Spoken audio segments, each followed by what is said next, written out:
Good to see you this Saturday evening. Thanks for tuning in with us on WFMY Plus for your latest update on these scattered showers and storms that continue to bring round after round throughout the Piedmont through these last couple of hours and heading into the next couple of hours. Hence why we have our weather impact alert all the way through midnight tonight due to the scattered showers and thunderstorms, some being strong, maybe even severe across the area. We've only seen a couple of those, but for the most part, we still have been seeing our fair share of strong storms packing a punch in regards to damaging winds, even a little bit of hail and lightning across the area, and certainly the much needed heavy rain. What I need you to do, if you're heading out late tonight, make sure you have the rain gear all set and ready to go. I also need you to watch for alerts. Go ahead and have the WFMY app downloaded and ready to go, customizable for your location so you can get those severe weather alerts. Heading into the night tonight as we continue this alert all the way through around midnight. Storm threats, just kind of want to go over this with you guys, although we're kind of in the thick of it for right now. Damaging winds really has been our primary threat that we've been watching throughout the day today. We've seen some of the wind gusts normally between around 30 to 40 miles per hour with some of those stronger storms. But if we're able to see a severe storm, we could get gusts up to around 60 miles per hour.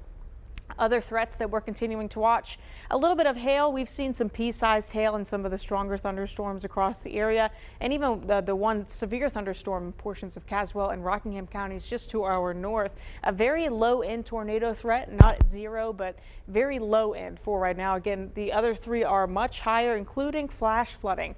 Due to this system kind of continuing to stall across the area, we're continuing to watch the threat for flash flooding across the region just due to the amount of rainfall in such a short amount of time. So we'll continue to watch for that as well. Now, look at the satellite and radar. We're continuing to watch this cold front continue to kind of push into the area.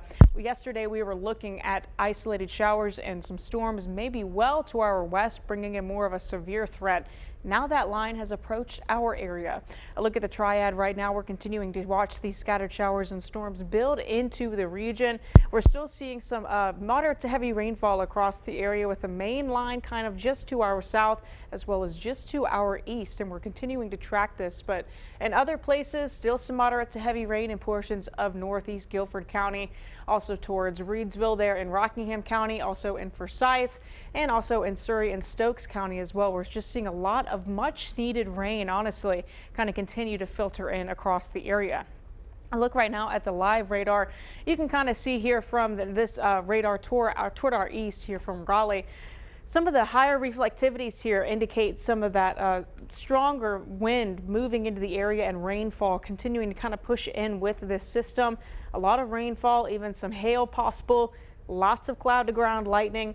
These are very strong thunderstorms that are all forming right along this line and continuing to kind of push toward the northeast between 25 to 35 miles per hour, continuing to kind of do as it does so, bringing more and more rain, even pretty heavy at times throughout Alamance County, where we haven't seen much rain so far throughout the day today, and also into Caswell County, but also into other portions of central North Carolina. There is a possibility that a couple of these more strong thunderstorms could also strengthen and maybe even become a severe thunderstorm within the next couple of hours. So we're also going to keep an eye on that. You can kind of see this bowing structure right here. Oftentimes when we have this kind of bowing structure with, outflow in thunderstorms, we really have to keep an eye on that because sometimes this can cause rotation within a storm. It can also prompt a warning. So we're going to be keeping a close eye on that heading into the next couple of hours. A look at the severe storm risk across the region. Again, mainly what you see on here is green, at least for the Carolinas. But for us in the Triad, we are in this yellow streak. What that means is we are in a level 2 out of 5 rather than a level 1 out of 5. 2 out of 5. The difference is that isolated scattered showers and storms in severity are going to be more widespread by the time you step into level 2. So it's a little bit more scattered for those in Columbia, South Carolina, Charlotte, North Carolina, and also here in the Triad. Kind of indicative of what we've seen throughout the day today. Now, I've been talking about how this system is going to stall across the area, and as it does so, it's going to be bringing a little bit more of a risk out to our east. Not quite as much as what we had for the day today in the second category out of 5, but still a little bit of a risk for easternmost counties, including Guilford and also Alamance and a lot of central Raleigh and central North Carolina. This is a level 1 where they could see some isolated showers or even some strong to severe thunderstorms across the area, mainly into tomorrow morning through the early afternoon before we really start to dry out behind this front as it kind of continues to stall over the area. A look at the rainfall today. We've seen a lot of much needed rainfall, as I've been kind of saying these last couple of minutes. A little over half an inch here in Albemarle, up to around half an inch in Asheboro, over half an inch in Greensboro, over 1 inch so far in Winston-Salem, and that's just kind of due to rounds and rounds of thunderstorms continuing to kind of plummet right in the heart of Forsyth County. Other places really haven't seen much. You know, I was hinting at Alamance County not really having seen much so far this afternoon. Not much at all, at least in Burlington. A couple of tenths of an inch to the southern portions of Alamance, but other places also up to around half an inch in Mount Airy. Other places here in Statesville, Salisbury, and Hickory up to around a quarter of an inch, but more rain chances are coming these next couple of hours. Greensboro right now, we're still in the lower 60s, plenty of overcast conditions. And would you believe me if I told you we only made it into the lower to middle 70s this afternoon? We were expected to make it all the way near 80. But due to the overcast conditions, we really stayed a little bit cool, which actually ended up helping us a little bit across the area. Usually with these convective cells with thunderstorms, they need that warmth with daytime heating to help fuel them to get stronger, to potentially get more severe. And without that growth, without that temperature kind of increase throughout the day that we were expecting, we weren't going to be seeing quite as much instability in the atmosphere for those potential thunderstorms to grow. So these storms could really have been worse. Right now, we're in the lower 60s. We've been kind of cooled off across the area from this rain. We were in the 70s, and we're probably just going to hover in the upper 50s and lower 60s heading into the next couple of hours and into the overnight hours as well. 62 currently in High Point. Temperatures right now mainly in the 60s, and you can kind of really cut where you're seeing the rainfall right here between the green and also the yellow, right? This is where we're seeing that majority of that rainfall. Majority right now we've seen all across the Triad, which is why we have a rain-cooled atmosphere, right? We're in the 60s. Versus over here, central North Carolina, we're still in the upper 70s, nearing almost 80 degrees before the rain hits and storms hit the area. And we also have been talking about, possible wind gusts with this storm so far throughout the day today. We have seen some strong storms kind of move into the area, including down here all the way in Albemarle, a 33-mile-per-hour gust. 29 was the highest in Asheboro, 36 in Greensboro, 31 in Winston-Salem. We still could have some gusty winds in some of these storms heading into the next couple of hours, so we'll continue to keep you updated. A look at those current wind gusts across the region. RDU Airport with some of those showers and storms starting to move that way. Winds are starting to pick up, and you can see from the wind barbs right here, right where that cold front is, right where the winds actually converge is where the front is lying right there, and you can kind of cut it like a knife, and that's kind of a clear indicator of where you're going to be seeing the majority of those winds. And here is that front I was just telling you about. It is dragging low pressure right alongside with it, continuing to stall across the area by the time we're into the day on Sunday, For the afternoon, we are going to continue to dry out though. Still could be a little bit unsettled by the time we're into early next week, but for the most part, we're going to be mainly dry for both Monday, Tuesday, and also into Wednesday before more shower chances come later on next week. I look at the futurecast heading into the night tonight, very late by around midnight or so. I expect most of those showers and storms to kind of be winding down into early tomorrow morning. Still could see a little bit of cloud coverage when you're waking up Sunday morning. Perhaps you're going to brunch, maybe you're going to church. It's going to be a overall pretty nice cloudy morning, but by the time we're into the afternoon, that's when we really start to clear out and see those nice southerly breezes, perhaps an isolated pop-up shower or storm, but for the most part, starting to clear out across the area. A closer look here at the futurecast heading into the night tonight. Again, very scattered in nature, these scattered showers and thunderstorms that could be strong to severe across the region. Biggest things that you're going to want to, of course, keep an eye out for are going to be the damaging winds, the small hail, and of course the lightning across the area. So make sure you head indoors, of course, when thunder roars. We're going to be seeing the majority of these scattered showers kind of out of our hair by early tomorrow morning, but overnight, I wouldn't be surprised if you do hear a rumble of thunder or two. By the time we get into tomorrow morning, though, we are going to start to clear out and see a little bit more sunshine. Now, rain potential over the next couple of hours and also into tomorrow, still showing us that we may see some good amounts of rainfall, and we have already seen that kind of be true just in the last 5 hours or so, with some areas up to around an inch, right, like in Winston-Salem. Drought monitor, we've seen moderately dry conditions continue to kind of expand across the area. Up here on the legend, that's level 2 out of 5. Moderately dry conditions is one step above abnormally dry.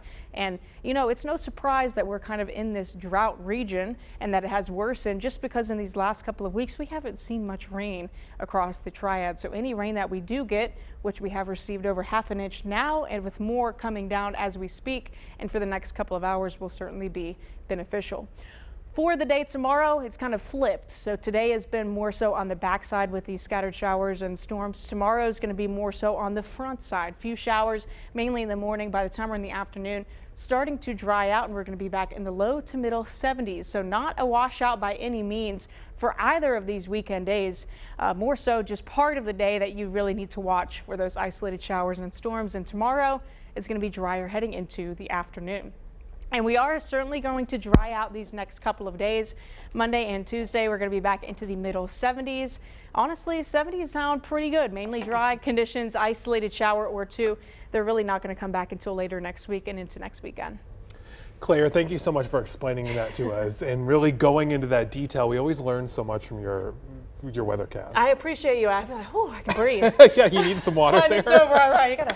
Hey, I did have a question though about the rain tomorrow. So today at times that rain just torrential downpour. Yes. Like it was hard to drive in. We saw a little bit of hail. The one tomorrow morning, is it going to be that same heavy rain or just like a light mist? I think it'll certainly be heavy at times. It's going to be the same system kind of dragging across the front itself. I think it could definitely be heavy at times, but for the most part, I am kind of expecting the severe ingredients to wind down overnight. So at best, you know, scattered showers, maybe an isolated pocket of from a heavier storm or so. I know some people out there are going to be wondering, should I maybe skip the early service at church and go to the later one and avoid the rain? Is it going to be over by like noon? Honestly, it depends on when the early service is. What time is that? Like 6, 7 a.m.? I would say the later service is probably a little bit of a safer bet, and plus you get to sleep in. I mean, that's a win-win. And the weather is perfect for sleeping right now with this rain. Hey, speaking of sleeping, why is it so important whenever we have even a moderate or low risk of severe weather like this to have the alerts turned on your phone? Oh, goodness. Well, you want to make sure, of course, that you're staying safe. And, you know, part of the reason I love this job so much is because I know I can make an impact in your life to help you. And so when I say this, I really mean it. You got to make sure that you have multiple ways to receive these severe weather alerts, not just on your phone, but also with a weather radio. You can program those to have your specific county. You can program your phone to have your specific location, and it'll notify you when you're in the polygon of severe weather, whether it be any kind of severe weather warning for what you can do and what you need to expect and how long it'll last. You know what, we're going to have to get you to bring one of those in and show us how to do all that here on WFMY Plus. That would be very helpful. I'm a pro with those. I really am, yeah. Hey, recap for people who are just joining us and maybe just catching the tail end. A little bit of rain for tonight, a little bit in the morning, and then 70s? Yeah, so what you can expect heading into the night tonight, again, a couple more scattered showers, maybe even an embedded storm or two. We're not completely out of the clear with a severe level threat. Still going to be seeing those scattered showers, maybe even an embedded storm or two into early tomorrow morning, but we are going to begin to clear out later in the morning and then early on into the afternoon. It wouldn't surprise me if we saw a little bit more sunshine by the time you're getting out of that later church service. By the afternoon, we're going to be back into the 70s. And next week, you know, I've actually taken out some of those pops, some of those percentages of precip for both Monday and Tuesday. It's because I think it really will start to dry out a little bit by the time we're into next week. Looks gorgeous if we can just get through the next, what, 12 hours? 12 hours, right, yeah. And then by the time we're into like Thursday, Friday, we start to see more isolated shower chances. But we really did need this rain. We did. So it's good. Your drought monitor showed that. How much do we need to like really get back to normal? A few inches? I would say an inch or two, and we're already well on our way, especially Winston-Salem. I mean, they've already netted over an inch or so. Greensboro, we're over half an inch, and the rain is still coming down. It's going to continue to still come down heading into the overnight hours and into early tomorrow morning. Hey, as it's still coming down, this is still a changing situation because the weather's constantly changing. Right. You can always catch us on WFMY Plus whenever there's a WFMY News 2 alert day. We're going to have a special newscast just like this where we go over the forecast and really break it down for you, all the science behind it. That's my favorite part about Claire out here. And let you know what the impact is and when it's all going to be over. Right. So we'll see you back here later tonight at 10 o'clock for one Yep. more of those before the 11 o'clock news on WFMY Plus. See you then.